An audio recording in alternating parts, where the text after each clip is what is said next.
Naiintindihan ko ho yung sentimiento ng ating mga kasama dito sa PH Update na mahalagang mapag-usapan yung nangyaring kaguluhan sa Senado, yung tangkang pag-aresto kay Senator Bato at ang panggugulo ng NBI. Pero wala na hong mas hahalaga pa sa kalagayan ng ating ekonomiya. Mamaya ho, bababaran natin yung interview na yan nitong si Atty. Rowena Guanzon at nitong si Cathy Binag dito kay Ma'am Cora Guidote, isa hong economist, investor relations specialist. Pero bago yan, isang like at isang subscribe. Masaya na ho tayo dyan sa mga gusto sumali sa ating community. Yung join button nandiyan lang ho sa baba. At dito sa video na to, pag-uusapan ho natin ang pinakahuling video nitong si Senator Bato de la Rosa bago ho siya umalis. Hindi tumakas, hindi nga umiska po, di ba? Bago ho siya umalis sa Senado. Pero bago yan, siyempre, kailangan ho natin pasadahan ang naging talumpati nitong si Bangag diyan sa commencement exercise of the Philippine Military Academy. Talang Dangal Class of 2026. Papakinggan ho natin kasi mahalaga yan Gusto natin na malaman kung ano pa bang ilalabas nitong mama na to. Pero bago tayo magtungo dito sa video nito ni Senator Bato, gusto ko lang i-remind yung ating mga law enforcement, mga law enforcer, yung mga government agency, pamahalaan, Senado, Malacanang, Executive, Legislative, Judiciary, na meron ho tayong malaking problema dito sa bansa na to. No? Pagka ho talaga inuna politika, ganito ang mangyayari sa ating bansa. Panoorin nyo ito mga kababayan. Wala pa hong bagyo Nasa kalagitnaan pa ho tayo ng tag-init. Ayan ho mga kababayan. Baha sa SLEX Bikutan. No? Panoorin nyo. Yan ho ang araw-araw ni dinadanas ngayon ng ating mga kababayan. Napakabulok na serbisyo galing sa gobyerno na to. Weakest peso value in history. Yan ho. Tapos ang pinagkakaabalahan nitong bangag na presidente na to kung paano maipapadala sa The Hague, Netherlands, itong si Senator Bato de la Rosa. Hahayaan ko muna mag-sink in sa utak ng bawat isang Pilipino, bawat isang mga kasama natin dito sa PH Update, ang mga kaganapan na yan. Habang ang mga ordinaryong Pilipino na walang pakialam dyan kay Senator Bato, walang pakialam kung makukulong siya, mabubulok siya sa ICC o kung ano man ang mangyari sa kanya, magurgur siya bukas, pumlakda siya, nagmumotor siya, matumba siya, mamatay siya. Walang pakialam. Yun naman sigurado ko dyan. Hindi naman lahat kagaya ng mentalidad natin dito sa PH Update. Itong driver ng truck na to, close van na to, wala nang pakialam kay Senator Bato. Ang gusto lang yan, habang nagkakagulo kayo sa Senado, nagmamaneho ako ng ang aking dinideliver. Di ba? Yan lang ang concern niya. Ito naman. Konting ulan lang yan. Konting ulan lang yan. Lokano po yung nagsasalita. Itong naka-kotse na to. Habang naghahabol lang kayo sa Senado, nagkakagulo kayo. Ang gusto lang nito, makapasok sa trabaho, makauwi sa trabaho, makasama ang kanyang pamilya. Yun lang. Hindi ko siya nakatutok sa cellphone niya para, ano nangyayari sa Senado, nagkakagulo na sila, ba't ganyan nangyayari sa Pilipinas? Wala ko silang pakialam. Ang gusto nilang nila ay makauwi ng matiwasay, maayos sa kanilang mga mahal sa buhay. Anong pinagkakaabalahan ng presidente natin? Kausap si Melvin Matibag, mag-pull out na kayo, lumabas na yung sa Supreme Court na pinagkokomento ang kampo ni Bato. Anak ng Petrang Garapata. Walang pakialam ang ordinaryong Pilipino sa mga politika mo, Marcos Jr. Kaya ang gawin mo, magtrabaho ka. Huwag kang batugan, anak ng Petrang Garapata. Huwag mo nang sabihin sa amin na nagtatrabaho ka. Kung nagtatrabaho ka, anong nangyayaring to? Kung nagtatrabaho ka, bakit weakest PH peso value in history? Ano ang trabaho yan? Kung ganyan pala, huwag ka na magtrabaho. Anak ng toka. Para rin walang nangyayaring trabaho. Binibida ho nila lagi, nagtatrabaho sila, talagang ginagawa nila kanilang makakaya para makapaghatid ng maayos na serbisyo. Ito, ano tao? Walang pumping station, walang gasolina. Hindi ho kasi ganyan, kadalasan pumping station yan. Pumping station yan. Kundi naman dapat malinis yung estero. Ngayon hong tag-init, ito ho ang oportunidad ng pamahalaan, mga LGU, mga nasa gobyerno para linisin lahat ng kanal. Anong ginagawa nila? Ayun, hinahabol si Bato. Hindi naman sinasabing NBI ang maglilinis dyan. Pero kung itututok ng pamahalaan lahat ng atensyon nila dito sa mga mahalagang bagay na to, mas makakatanggap, mas mararamdaman ng mga ordinaryong Pilipino nagtatrabaho ang gobyerno. Di ba? Oh. Ayun ito si kuyang nakamotor. Sa tingin nyo ba habang nagmamaneho siya ng motor, nakatingin siya sa cellphone niya, tinitingnan niya kung ano mga kaganapan sa Senado? Mga urur, siraulo. Hindi yung mga nasa gobyerno, sila yung inaano natin, nanggigigil tayo dito sa mga to, yung mga walang nga kayo. Lakas pare, oh. Lakas pare, oo nga pare, lakas tama yung presidente. Ano ko, share nyo itong video na to, baka sakali. Ay, sa bagay, no? Meron pa ba nanonood sa atin? Meron pa ba nakikinig sa mga sinasabi natin? Yan. Share nyo itong video na to para merong makinig at manood sa mga video ginagawa natin dito sa PH Update. Ano ka tawa? Mga mainstream media, wala na ko kayong aasahan dyan. Mga bayaran yan. Sa manwala ko kayo sa hindi, mga bayaran yan. Sino ini-interview nila? Mga dating senador, mga taga-opposition. Bakit hindi nila interviewin? Yung si Senator Dante Marcoleta, Senator Amy Marcos, DSWD Secretary kapatid na. Di ba? Itong si Mark Villar, ba't hindi nila interviewin? Ba't hindi ayaw nilang kapanayamin? Ayaw nilang malaman ang kanilang side kung bakit, anong nangyari nung gabing nagkaroon ng kaguluhan sa Senado. Bakit? O kung i-interviewin man nila, pag ilinabas nila yung balita, sigurado palipit, baluktot, di maintindihan, kagaya nitong si Mel Chanco. Di ba? Ngayon, kung hindi pa kayo nakasubscribe sa PH Update at nagmamaktol kayo sa mga balitang nakikita nyo sa mainstream media, hindi ko na kasalanan nyo, siyempre. Dito na tayo sa huling video nitong si Senator Bato de la Rosa bago siya umalis dyan sa Senado. Hindi natin pwedeng gamitin yung salitang umiskapo, tumakas dahil hindi naman siya under arrest. Wala naman siyang valid warrant of arrest. Okay? Kahit anong gawin nila, hindi nila ako makuha, hindi nila ako makikita. Pero in your face, bangag. In your face, bangag. Hindi mo daw siya makikita, hindi mo daw siya madadakip. In your face. ginawa kong bumiyahe dito sa Manila para makatulong, Yan. para magbago ang liderato ng Senado. Dahil kung hindi magbabago, walang kinabukasan ang Pilipinas. Kaya bumiyahe talaga ako against all odds. Against all odds. Ako, laki na sa respeto ko dito sa mama na to. Bato talaga. Bato talaga. Diba? Alam na niya Alam na niya na mayroong nag-aabang sa kanya. Siyempre kung mayroong intel yung mga aso nitong si Marcos Jr. na pupunta sa Senado, itong si Senator Bato de la Rosa. By the way, baka doon ginagamit yung confidential intelligence fund ng ibang mga hensya ng pamahalaan para tiktikan itong Senator Bato. Baka, hindi ko sinasabing doon. Di ba? Siyempre meron ding intersection ba to? Sen, ang dami dito, NBI agent, nakapaligid sa Senado. Magpapakita ka. Di ba? Kompleto naman tayo may boto na tayo. Papakita ka pa. Pero dahil merong gustong isend na mensahe itong si Senator Bato, against all odds,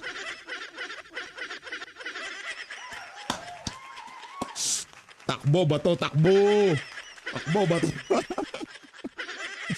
Siyempre, pagkaganyan ng datingan natin, kape, ano pa nga ba, diba? Kape. Kaya ganyan si PH, pagka ganyan siya sumalansan, may kape. Pagka pangit siya sumalansan, walang kape. Teka lang, baka meron nagpadala ng pambili ng kape. Shoutout na muna natin. Etong dami 21 hours ago, 1 day ago. Anak ko, hindi ko pa na shoutout. Ito, ang dami natin pang kape dito. Teka lang, ito. Mega love shoutout dito kay Marilyn PD. Mega love shoutout, madam. Maraming salamat ho sa pag-support sa PH Update. Cherry Victoria, maraming salamat ho. Domyan Imo. Ma'am Raspberry. Love ko to Ma'am Raspberry, mega love shoutout. Ay, Mega love shoutout. Mahal na mahal ko yan si Ma'am Rosbel. Neil Davis, mega love shoutout. So, ginar natin to si Ma'am Neil Davis. Maraming salamat. Mega love shoutout. Ma'am Tess, naku, palpitate tayo nito. Yari tayo dito. Ito si Ma'am Judge 00914. Maraming salamat to sa inyong pagsuporta sa page. Judge 0914. Ang dami na. Palpitate si PH. Palpitate si PH. Ang dami natin pang kape. Palpitate. Sigurado. Naloko na. Lahat ng risk go. Lahat ng risk. At na-risk. Pinarap ko para makarating lang dito. Yeah. Pero despite the fact na grabing preparasyon nila para hulihin ako, nalusutan pa rin natin sila. Dahil nandiyan si Lord. Ha? God's deliverance is real. Eto na mga kababayan. Rumekta ho tayo dito kay Bangag. Ano kayang sasabihin niya sa mga bagong graduate na ating mga mandirigma dyan sa Philippine Military Academy? Good. Order of Tikas Pahinga. Tikas Pahinga. Yung ano ba, yung panga mo ba pwede nating orderan ng Tikas Pahinga? Para medyo makapahinga siya ganyan. Ay, naka. Yan. Kung ako gagraduate, gusto ko sa 2028. Ayoko saluduhan yung isang sinabihan ng adik ng mismong kapatid niya, no? So bakit wala naman kayong choice? Sorry. Pero ako believe at saludo sa mga bago nating mga mandirigma. Ano ako diyan, mga respetado 'yan. Mga honor, dignity, 'di ba? Yan yung ano ng mga yan. Yan ang pundasyon ng kanilang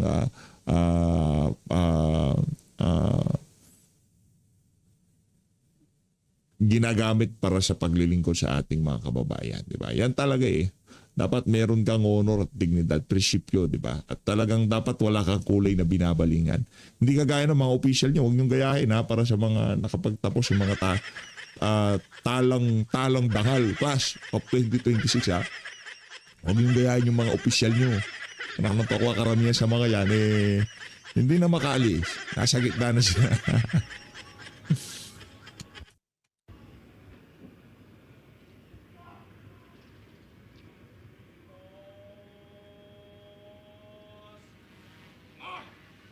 Tikas Pahinga. Thank you, National Defense Secretary Gilbert Chodoro Jr., the Philippine Military Academy Superintendent Vice Admiral Cesar Bernard Valencia, His Excellency the Australian Ambassador to the Philippines, Mark Innes Brown, and the distinguished members of the Diplomatic Corps, Armed Forces of the Philippines Chief of Staff General Romeo Browner Jr. And the Major Service Commanders. Oo, sa pagbasa ng speech, talagang mahusay yan. Nakamento ko. Kayo ba naman, bago pa siya dumating dyan, sa sasakyan pa lang siya, pinapractice dyan. Ay, no.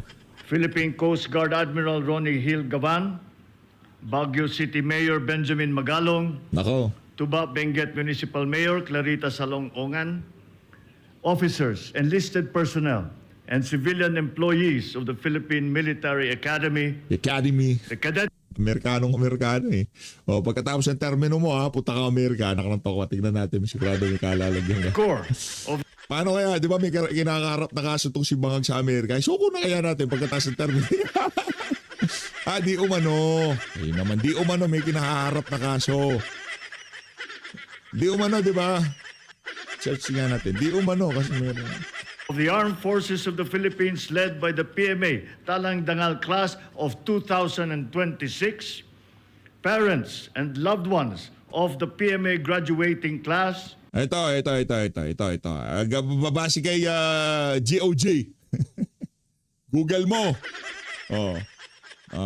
Marcos and his mother Imelda are currently facing arrest in the United States for defying a court order to pay US 353 million.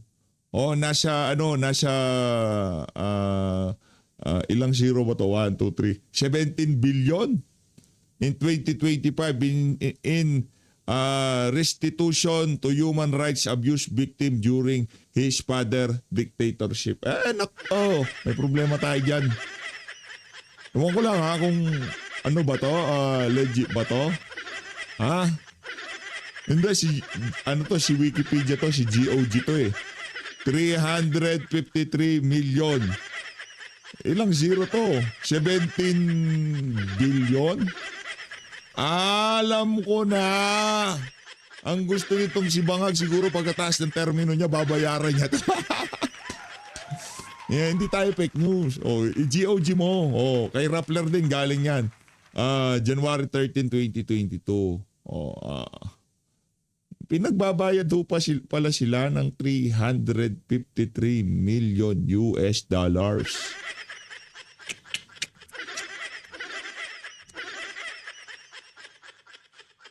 Naku. Yari ka dyan, Brad. Fellow workers in government, other distinguished guests, ladies and gentlemen, good morning. Today, we once again witness a solemn transition from young cadets shaped by discipline into full-fledged officers entrusted with the protection of our great republic. To the 207 graduates of this year's class, I congratulate you. I also extend my congratulations to those who have distinguished themselves through exceptional performance. Leading your batch is Christine Caye de Misana Librada. You all now carry the name Talang Dangal, tagapagtanggol ng lahing dakila at marangal. It is a name that... Kala ko tagapagtanggol ng mga magnanakaw sa pamahalaan. Sorry! Mali. O tagapag-tolerate ng mga magnanakaw sa pamahalaan. Ay, sorry. Talang Dangal. Talang Dangal. Ang sinasabi ko nagtotolerate at nagtatanggol, sino ba? Tanungin natin yung nagsasalita. Marcos Sr., sino nagtatanggol? Mahirap na, baka pala involved din. No? Mahirap na. Huwag na natin tanungin. That reflects a new core of leaders who must prove that courage, integrity, and loyalty are not mere aspirations, but a non-negotiable standard. Wow. It likewise speaks of responsibility. Yeah. A responsibility that begins the moment you step beyond this formidable ground and into a world that will ultimately measure your conviction and your grit. During your training in the academy, you have been taught that the threats confronting our nation... Hindi, gusto ko lang iharap dito itong si Senator Bato para paalalahanan itong bangag na to na habang ang nasa utak mo paano pahihirapan yung mga kalaban sa politika, di ba? Kung gusto mo papatunayan na strong leader ka, anak ng tokwa, bago mo harapin si Bato, okay, harapin mo muna yung 61.721 pesos na palitan na yan sa dolyar. Kung talagang hindi ka weak leader. Kasi parang meron siyang gustong i-prove na point eh. Tinawag siyang weak leader nitong si dating Pangulong Rodrigo Duterte. Sagot niya, ipakulong yung mga tumawag ng weak leader sa akin. Kung talagang strong leader ka, pababain mo yan. Anak na to ka. Dapat bago ka bumaba, 40 ang palitan sa piso sa dolyar. Doon ako maniniwalang strong leader ka. Pero para pakulong yung mga tumawag na weak leader sa'yo, anak ng toka, para kasintu-sintu dyan, Brad. Anak ng toka. Today are no longer confined to conventional battlefields. They now emerge in cyberspace, in disinformation, in territorial aggression, in calamities. Pero dito, walang disinformation to ha. Mas nakikita pa namin yung effort ng pamahalaan para mapakulong sa dahig Netherlands itong si Senator Bato kesa dyan sa pagpapababa ng piso na yan, sa palitan ng piso at dolyar. Pagpapaganda ng ekonomiya. Yan o kasi ang pinakamadaling basihan na gumaganda o pumapangit ang ating ekonomiya. Yang palitan ng piso sa dolyar. Okay? Isa o yan sa pinakamadaling intindihin na indikasyon na gumaganda ang ating ekonomiya. At isa rin yan sa napakadaling indikasyon kung nagiging magaan ba ang buhay ng bawat isang Pilipino. Kaya yan lang inaabangan na indicator ng iba nating mga kababayan. Anong palitan ng piso sa dolyar? Anak ng tokwa, bumaba. Yay! Yay! mas madami ang mabibili ng ating pera. Bakit? Kasi bababa ang presyo ng mga pangunahing bilihin sa pamamagitan ng pagbaba ng presyo ng mga produktong petrolyo. Diba? Oh, ngayon pagka tumaas ang dolyar, dolyar, naloko na. Yay, para doon sa mga may remittance. So, kasi ilan lang ho yan. Ilan lang ho yan. Yung mga kababayan nating OFW, madami-dami. Hindi naman ilan. Pero paano na lang yung mga naiiwan sa Pilipinas? Worsened by climate change and enforces that seek to weaken trust in our institutions and divide our people. Yun. Recognizing these challenges, Yeah. we have begun strengthening and modernizing the PMA so that your curriculum will prepare you to be future officers for both conventional and emerging threats of the modern age. Modern age. While the curriculum reform shall fully benefit the class of 2029, Marcos, magbayad na daw kayo ng ina mo. Doon sa tawag dito. Restitution para sa mga human rights victim. Doon sa panahon ng iyong ama na diktador na si Marcos Jr. Magbayad na daw kayo ng $353 million kayong dalawa ng ina mo. Punta na ho tayo dito kay Ma'am Cora Guidote. This is 5%, which means na mga 2.6 million ang walang trabaho. Pero yung underemployment is 11%. So, that's equivalent to more than 6 million Filipinos na underemployed. So, sa total po niyan, Total niya, 9 million ang hirap talaga. Lalo ngayon, mataas ang inflation. Kasi ang inflation ngayon, 7.2%.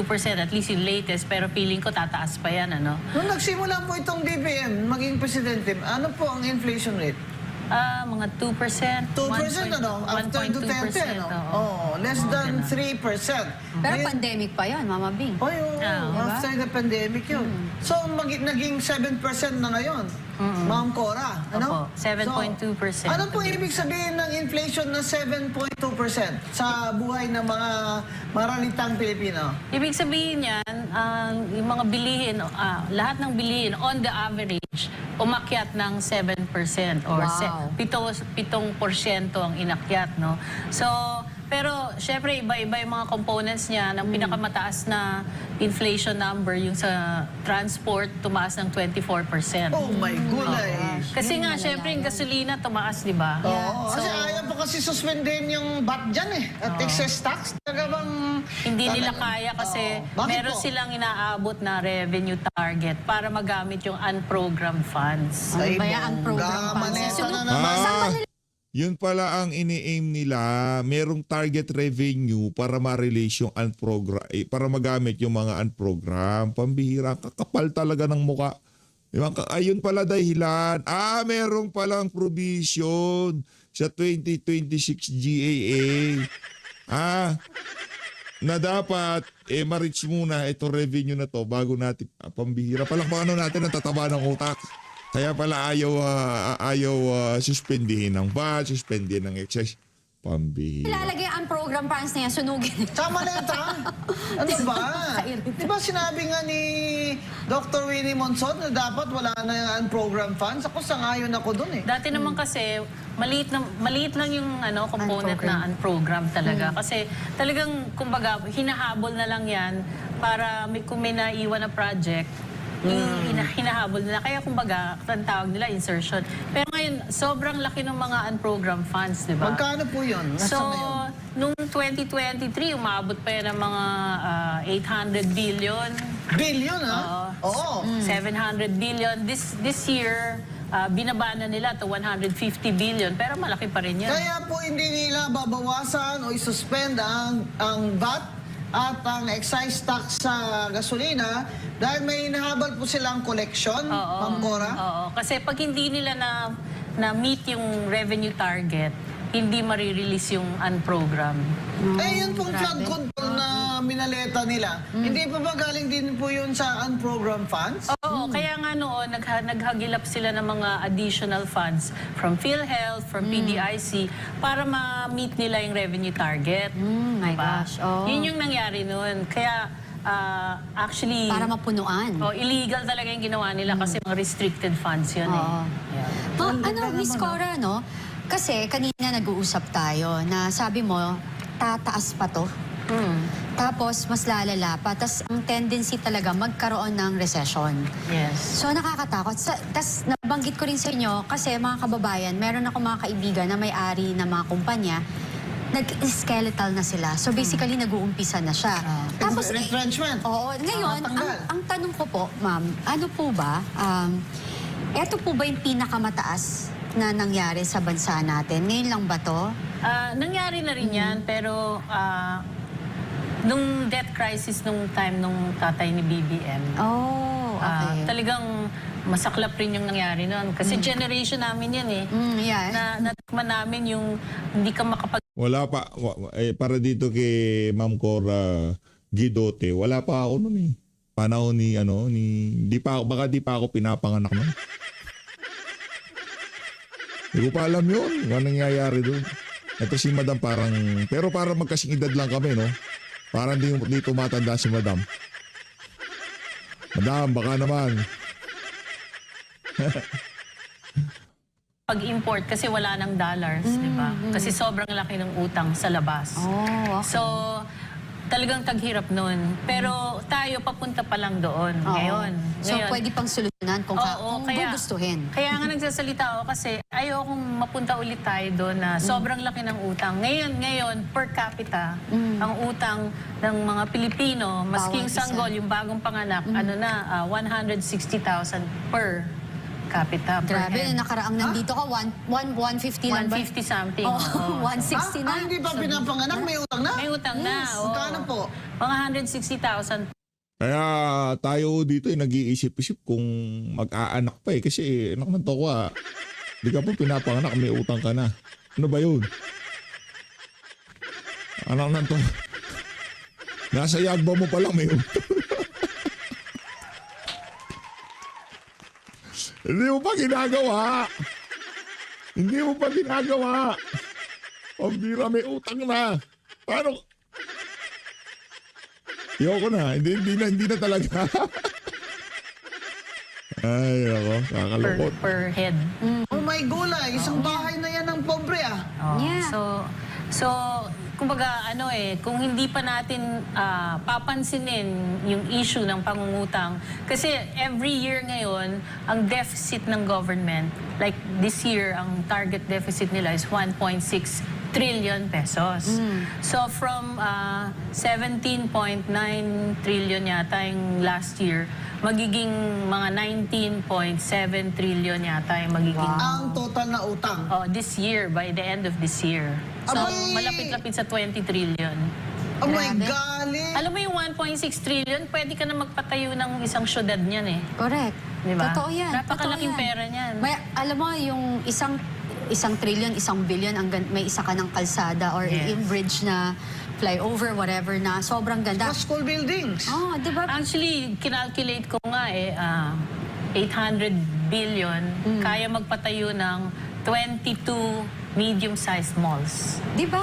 Oh So my ilan na yung sabihin mo na ilang trabaho ang pwede mong ma-generate sa Grabe. ganung karaming di ba? Pero sa ngayon po, walang trabaho sa construction dahil hindi po naglalabas ng projects ang DPWH. Yun nga, magtataka ka kasi nagde-deficit spending na nga sila pero walang mga bids, mga bidding na nangyayari Yeah. for government projects. Hindi Walang kagaya ng mga projects. previous administrations. May makikita ka. Talagang nag-a-announce sila ng mga biddings, di ba? So ngayon, wala. Halos wala. Ang balita ko rin is kasi daw po, meron namang ino-offer.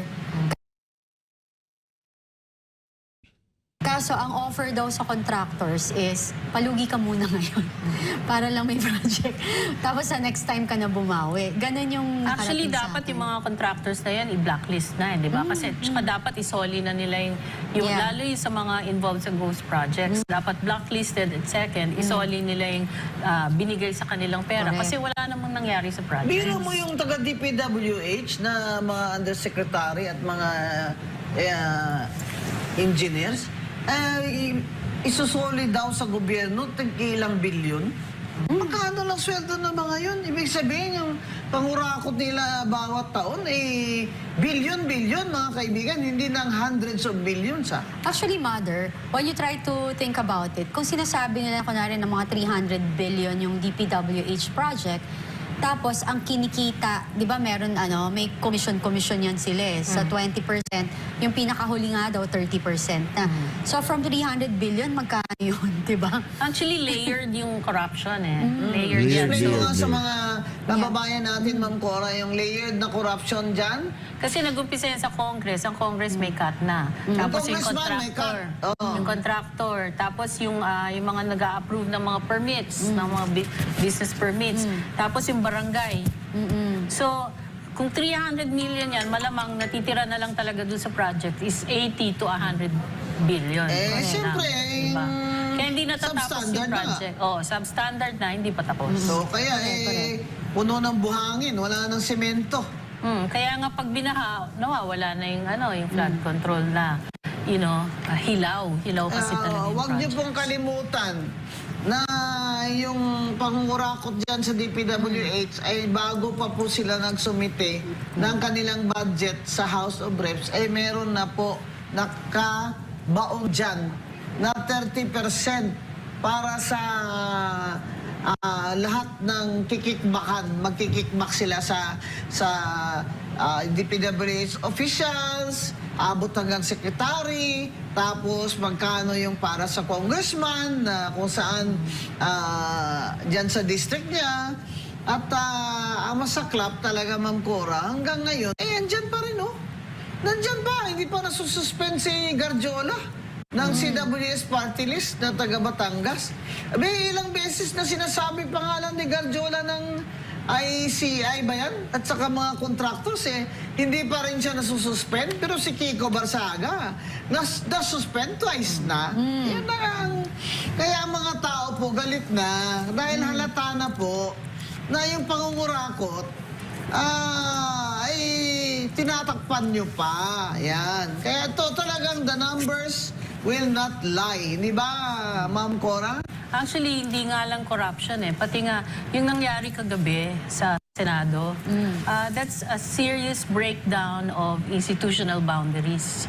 Kasi ang executive branch, pinadala ang NBI, and they forcibly wanted to arrest A an senator. elected official, di ba? Yes. So without Sa Senate building. Ay, sa Senate building. without due process. Yeah. So talagang breakdown na yun ng constitutional boundary. Now, for me, dahil kausap ko yung mga investors dati, ayaw nila ng ganyan kasi signal yan na mataas na yung political heat index mo. Correct. Mainit na yung politics. So, kung ganon, wala na talaga yung focus sa economy. Nasa Yeah. politics na talaga yun. Correct. And the BBM only has 2 years to go. Yeah. Ang solusyon niya sa problema natin, mga kababayan, ay political. Hindi yung kumayod sila ng todo dyan sa executive department para maibsa naman po ang paghihirap natin. Kagaya ng Sige nga mga kababayan, tingin ho kayo sa mga mainstream media ngayon kung pinag-uusapan itong mga bagay na to. Na yung political heat index masyado nang mataas, masyado nang mainit ang politika sa Pilipinas, ayaw yan ng mga investor, hindi ho. Sinasakyan ho nila itong init na to. Bakit? Para mapagtakpan nga yung mga kapalpakan ng administrasyon itong si Marcos Jr. Ngayon, kung hindi pa ako kayo nakasubscribe sa PH Update, hindi ko na ako kasalanan talaga yun. kuryente. Di ba? Actually, yung kuryente, kagaya ng gasolina, kuryente, gasolina, tsaka bigas yan. ayuda sa fisher folk para naman bumaba ng konti yung presyo ng isda, di ba? Ay hindi nag-work yung ayuda, Ma'am Cora. Bakit kaya hindi ito umuobra? Kasi hindi naman sustainable yan. Tatagal, sabi mo, 5,000 to 10,000 per person. Hindi naman tatagal ng 3 buwan yan, di ba? Dapat trabaho binibigay nila kasi ang trabaho is sustainable. At saka hindi lang yun, kasi kapag sa hirap ng buhay ngayon, ang mga Pilipinang hilig mangutang. Yung 5,000 yan, mamaya, pagkatanggap nila, dumadaan Oo, lang. dumudulas lang sa palad nila yan, pinangbabayad lang nila ng utang. Tapos, Miss Cora, sinabi mo rin kasi na parang ang nangyayari, hindi nga parang nangyayari na. Kasi yung mga lahat actually, first time mong nandito, lahat ng sinabi mo, nagkatotoo. Di ba? Kaya nga talagang, iba talaga kasi kapag ang katulad mo, yung isang katulad mo, na ang iyong priority is talaga kung ano yung makakabuti para sa ating bansa. Ang nakikita ko po kasi ngayon, Mama Bin, siya Miss Cora, sa liderato ng BBM or Marcos administration, is yung last 2 years na parang wala na sila talagang pakialam. Oo. Hindi na sila makakabangon. Kaya pag sinasabi ni BBM na, kaya natin to, magiging upper middle class ng Pilipinas. No way! Budol yan, huwag kayong maniwala. Kasi unang-una, ano ba mga stimulants ng economy? Government spending, investments, tapos for us, yung manpower exports, hindi trade, hindi yung actual exports, kundi manpower. We are exporting OFWs. This quarter, yung last quarter, bumagal ang remittances. Diba? So kaya yung household spending bumaba din. Kaya overall, 2.8 lang ang inakyat ng ekonomiya natin. Kaya ang tinatarget nila 5%. Paano sila makakaabot ng 5%? Yeah, correct. So baka mag-recession pa tayo this year kasi hindi pa natin nakikita yung full impact ng corruption at saka ng oil crisis. Naku ma'am, ano ibig sabihin kung may recession? Pag recession, negative growth for 2 consecutive quarters. Wow. Yay! Tapos, Mawawalan ng trabaho. tao. Yun ang doon, suma total. Marami mawawalan ng trabaho. So kung 3 mil, it's 2.6 million na walang trabaho. Pero baka maging 3 to 6 million mawalan this year, di ba? So, Kawawa yung mga pamilya at kawawa talaga. kabataan. Kawawa talaga. Marami talagang tataas yung hunger index mo. yun na, di ba may survey na at least kalahati ng Pilipino sinasabi naka-experience na sila ng gutom. Gutom. Oo. So tataas So, pa yan. pag tumaas yan lahat, tataas din ang crime rate. Oo. Sigurado yan. Oo, kasi alam mo, Grabe, nang hold up yung isang bata ng hold up ng jeepney, ano? marami sila, pinasok nila yung jeep. Nakita niya. Kaya yung sinasabi rin ni Secretary Remulla na maganda ang ating peace and order, good luck sa kanya, di ba? Kasi kung talagang kumakalamang tiyan, minsan nagiging Yes. desperado ang tao, they will do everything para mapakain yung pamilya nila. Yeah. Di ba dalawa nga lang ang magnanakaw dito sa Pilipinas? Sino? Buhay. Tsaka adik. Hindi na ho tayo sisegoy mga kababayan kasi yun pa siya, alam nga naman, di naman maaari na mas magaling pa tayo dito kay Atty. Rowena Gonson at dito kay Ma'am Cathy Binag, di ba? Siyempre kung merong mas magaling dyan, sila ho yan. Tayo ay mga lang dito, kumbaga mga extra. Extra lang ho tayo dito. Sila ho talaga bida dito sa video na to.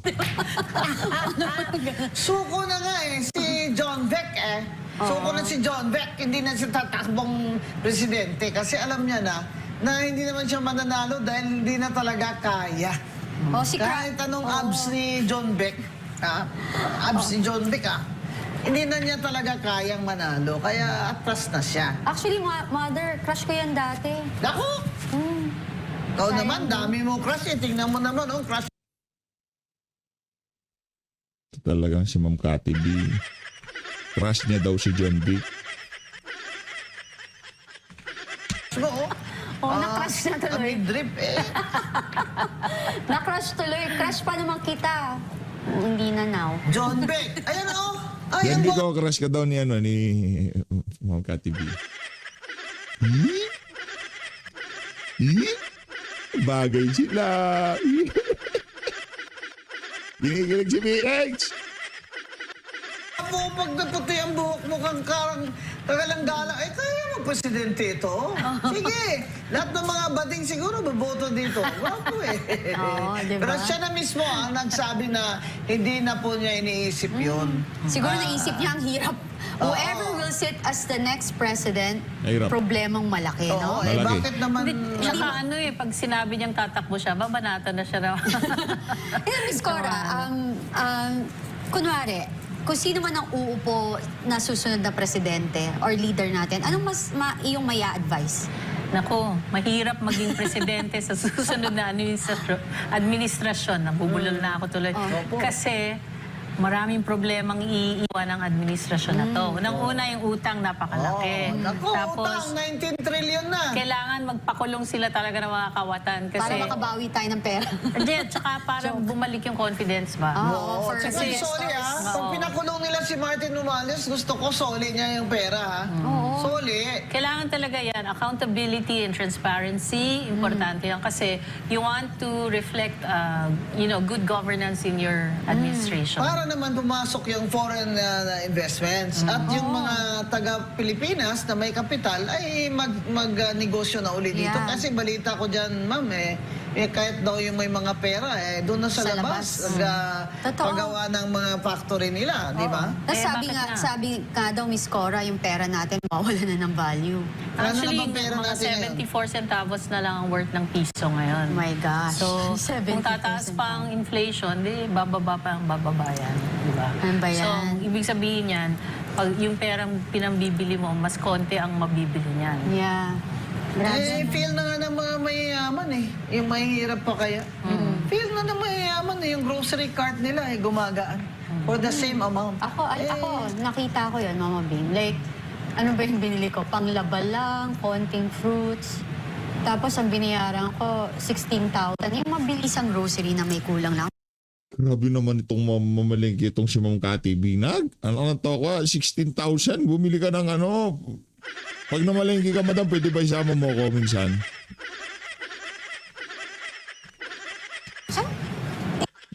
Isa ako. 16. Di joke lang. Ito na yun. Naman. Ito yun. Yan, kaya mo pa yan. Oo. And you imagine kung ang Exactly. pera ng tao ay 1,000 lang. Bibili siya ng bigas, sardinas, diaper, gatas. Actually, nung tumaas yung gasolina, yung diesel, from 1,000 na net income ng mga jeepney drivers, naging 500 per day. Grabe. Totoo So, yun. 500. Kailangan pang mamatay bago makakuha ng ayuda. Sa sikip-sikip diba, ng linya namatay nila. na yung isang mama So, dahil... Miss Cora, sa madaling pagkaintindi is kung meron kang 1,000, parang 700 peso na yung halaga nun ganun. ngayon. So, bawas na ng 300 yung 1,000 mo. Oo. So, Grabe. grabe to. Sa 300 lang Bawas ng 100 yung 1,000 mo. Hayaan nyo muna mag-sink-in sa mga utak ho natin yun. Di ba? Bawas ng 100 yung 1,000 mo. Hindi pa nga nararagdagan. hindi pa nga natatanggal yung provincial rate na sinasabi ni Eddie San Fernando. Yung 1,000 mo, 900 na lang. Palakpakan. ano na yan, di ba? Ilang kilo Ano ba bigas yan? na yan. Ano na, Kanya kayo. Kung 50 pesos, di ba? Kaya nga talagang ang nagsasuffer nung corruption nitong government na to. Hindi naman yung mga Hindi. kawatan Hindi. Yung Hindi mga talaga. masang Pilipino talaga. Yung mga taxpayers pa mismo. Yeah. So kumbaga, binabayaran natin yung sarili natin para maghirap tayo. Kailan mo ba, BBM, ipasuspend ang excise tax sa gasolina? Oo. Kailan mo ba Ibababa. ibababa ang VAT o kaya zero na? Hindi nga nila gagawin yan, attorney. Kasi nga may revenue target sila. Kahit Meralco bill dun may 12% VAT Kaya luging-lugi na po ang consumer na Pilipino kahit po may kaya pa ng konti, hindi na makahinga. Na sinasabi natin na middle class is now the new poor. Correct. Actually, Miss Cora, yes. kunwari, no, naisip ko lang naman, okay ba na maging government-owned yung mga oil companies natin at saka yung Meralco? Kasi Hindi. kung makukuha, hindi rin, no? Kasi nga sa sobrang corruption ngayon, Then, oo. di ba, nanakawan din nila yan. Tapos, Diyos ko. unang-una, saan sila kukuha ng pera para bilhin yung mga companies na yun? Yun nga. Tsaka kailangan din niya ng, ng legislation. Kasi you have to create a budget. Okay, so dapat ang Congress, ngayon pa lang, kung gusto nila ng long-term solution ng ating energy Crisis. sector, Yeah. gumawa sila ng legislation. First on supply, yung tawag dito, Controlled yung ano? yung strategic petroleum reserve. Okay. Tama. Second, price stabilization. Okay. So dati meron tayong price stabilization fund, pero nawala yun eh. Nawala. Oo nga. Tapos, Kasi wala namang price control eh. Oo. Wala. Eh, kasi Bakit nga- nawala yun? Ewan ko, na-scrap na yun eh. So, siguro nga, walang budget. Kasi you need the fund for that eh. Okay. Tsaka, I think, yung price, may component yun na pagka mas mataas yung presyo, may tinabing pera para dun sa price stabilization. Or pag mababa pala ang presyo. Saka itong excise tax sa fuel. Dapat yung excise tax sa fuel, yan ang tinatabi nila for price stabilization. Kaya nung nangyari itong fuel crisis, nga si BBM dahil walang price stabilization. Oo. Isa pang aspect ng energy. Kasi ngayon, yung ating finance sector is tied to the US dollar. Yeah. Pero, ang Middle East, pag bumili ka doon, dapat dollars, di ba?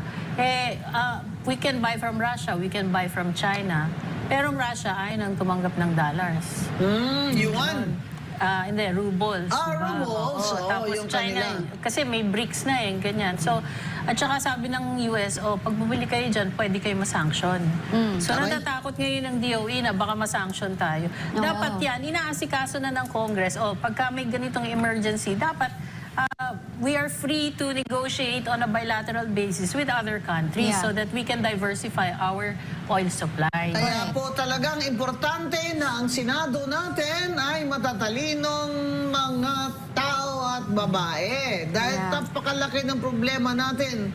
Yung mga senador natin ay inaasahan natin na siyang magkokorek kung ano mang kamalian dyan ng mga congressman dyan dahil masyadong political yung mga congressman dyan. At grabe. yung mga treaty, di ba, Ma'am Cora? Mga treaty ay nasa kapangyarihan yan ng Senado. Kaya, for example, yung pagbibigay ni BBM ng 2,000 hectares na gawin nilang factory ng mga, ano ba yun, yung chips, microchips. Palagay ko dahil takot sila na iti-take over ng China ang Taiwan kung saan doon kukuha ang Amerika ng microchips. Dito naman nila sa Pilipinas, Pero libre. ita-transfer. Pero walang Libre. bayad.